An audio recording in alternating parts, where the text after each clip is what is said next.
I was making 3 mistakes in my niche and keyword research. You don't have to, though. Let's talk about that next on ShopQuest.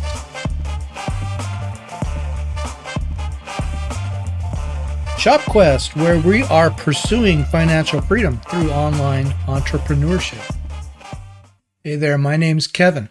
I've had a career in the military and in corporate America, and if I could summarize my entire career in 3 words, it would be technology, teaching, and sales. And so I'm bringing all of that experience now to the online world, and I'm working on setting up my very first online business, which is going to be my Etsy shop.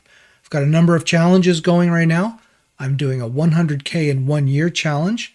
That's ongoing. I'm also doing a design challenge for the month of July, just to see how many designs I can make as we go throughout the month. This is the perfect time to be working on my shop. Q4 is the big quarter for sales, and so now is the time to lay that foundation, get everything in place, get my shop fully up and running, get my designs made, get everything out there so that I can reap the benefits. And you can too if you're working on your shop. Anyway, that's what I'm doing. That's what this is all about. And if this sounds good to you, let's get on to the next thing. All right, like I said in the introduction, I feel like I was making some mistakes doing my research to find keywords and niches to design in.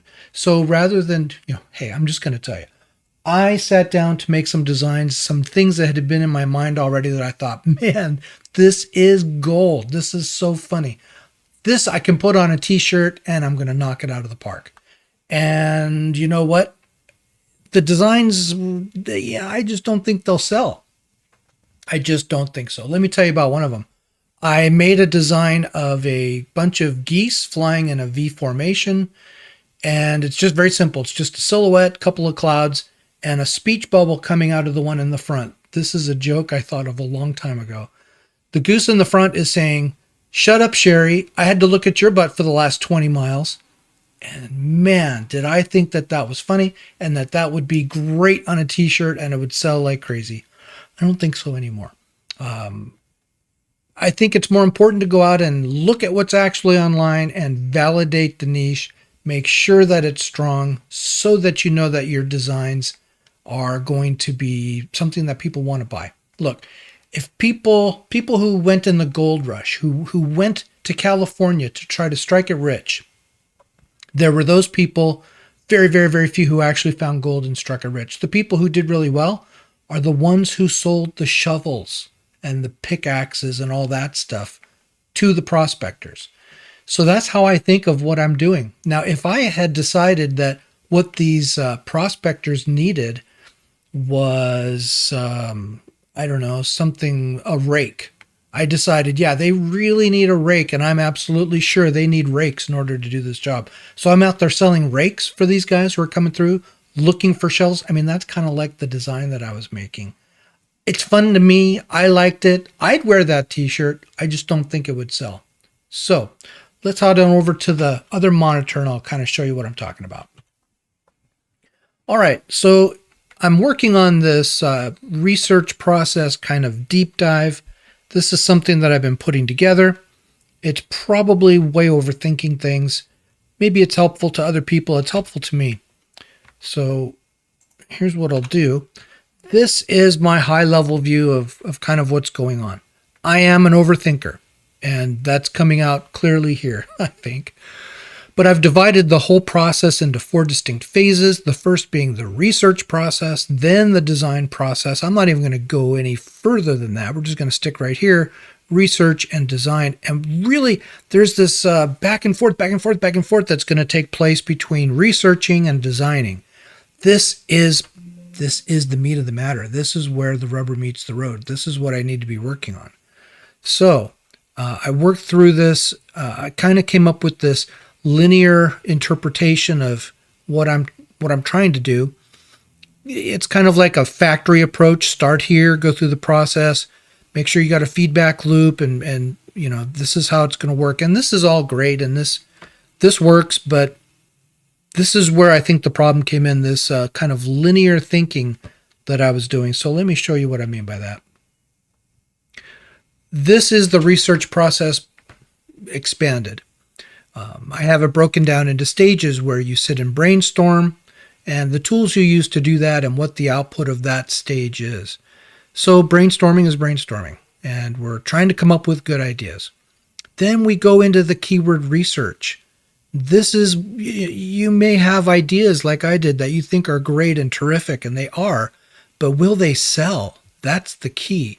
That's why we do the keyword research, to see if people are going online to Etsy and looking for these things to buy. That's what a keyword is. So I've started using Sales Samurai. I'm going to show you in a second a process that I've come up with that I think works really good for me. I took a tool or two out of the phase. Market research, trend research, I think these are important to be doing also kind of in an ongoing manner, but I'm not going to deep dive into these as much. If I can find a keyword where I see that there are people who are purchasing on Etsy, and I know it's not, holiday driven, like I don't want to be designing for Father's Day 2 days after Father's Day. That's kind of my market and research trend. It doesn't go deep. But let's talk about Sales Samurai and what I have found so far. So this is Sales Samurai.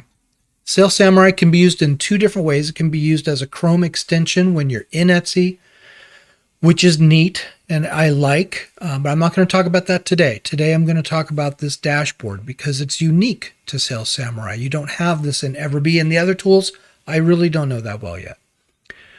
Let's say that I search for, whoops, sorry guys, my mouse is going crazy.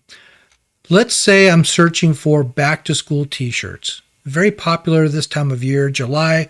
Apparently there's a lot of people going to be looking for back to school t-shirts. Teachers are going to be looking for them in the not too distant future, maybe 10 weeks from now. So that's a good niche to design for. So I put that into where it says keywords go here. And this is what I get out of it. I get a long tail. I get a measurement of whether or not my niche is long tail, meaning that there's going to be still a high volume of people searching for it and low competition. Then it's giving me an Etsy search volume of 38, which is really not that high. And these crazy little infographics, emojis or whatever next to these numbers, an upside down smiley face. I guess I'm supposed to interpret that as not so great. I get an Etsy click-through rate of 12.14, which I think is pretty good. And I get an Etsy competition of 222,000 upside down face, telling me basically there's not that many people searching, but there's a lot of competition. Okay, if we scroll down a little bit, then we find out the Etsy most trending. And this is where I think Sales Samurai really shines, because it begins to surface all of these great keywords and ideas where I'm going to have higher search volumes, lower competition. I can do the research and try to figure out which ones to design for. So just hold that thought for just a moment. Next to that is Google Most Trending, which I think is, it's kind of like, okay, great. I'm glad you showed me that. I don't know how important that's going to be in terms of my wanting to know what to design for in Etsy. Etsy is a search engine. And so once you wrap your mind around that, then you know that what we're searching for, all that data is actually there and available if you have the right tools to mine it. So that's why I don't put as much confidence into the Google Most Trending. There's some interesting information here about listings, how many views there's been, and average likes, and so on and so forth. I can get into the listings themselves if I want to. I can click on them and I can start to get some information. I actually think Everbee might be better at this, is my sense so far. And then, of course, tags. So the tags are that's what we as sellers put out in order to attract people who are putting in the keywords we saw before. So all of this is really important. Tags are really important. Keywords are really important. Lots of other data and analytics to get bogged down in, which I'm not going to just right now. Okay, that's an important point. You can get really bogged down with information overload and, analyzing things to death, and that's what I was doing. So I need to break out of this. I need to move on. So I'm going to show you real quickly what my 3 mistakes were.